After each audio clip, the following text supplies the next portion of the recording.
నిన్న మొన్నటిదాకా సుక్క వాన పడతలేదని ఎండలతోని వశమైతలేదని పబ్లిక్ మొత్తుకుంటే ఒక్కపారే గాలి దుమారం లేచి గాలులతోని వాన బీభత్సం సృష్టించింది కదా. మరి రాష్ట్రంలో ఈదురు గాలులు పెట్టే జిల్లాల పరిస్థితులు ఎట్టున్నాయి ఏం కథ అంటే అన్ని ముచ్చట్లు మనం కూడా అరుచుకుందాం పండి.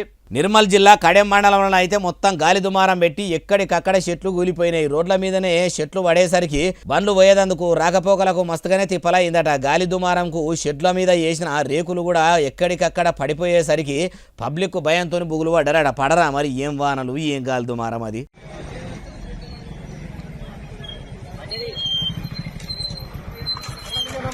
చాలా జిల్లాల కరెంటు తంబాలే ఇరిగినాయట, చెట్లు కూలిపోయినాయట, బుడబుడ రేకుల దుకాణాలు మొత్తం గాలికి చందన అయినాయట. కరెంటు తంబాలే ఇరిగిపోయినాయంటే ఏ రేంజ్లో గాలి దుమారం లేచిందో అర్థం చేసుకోవచ్చు.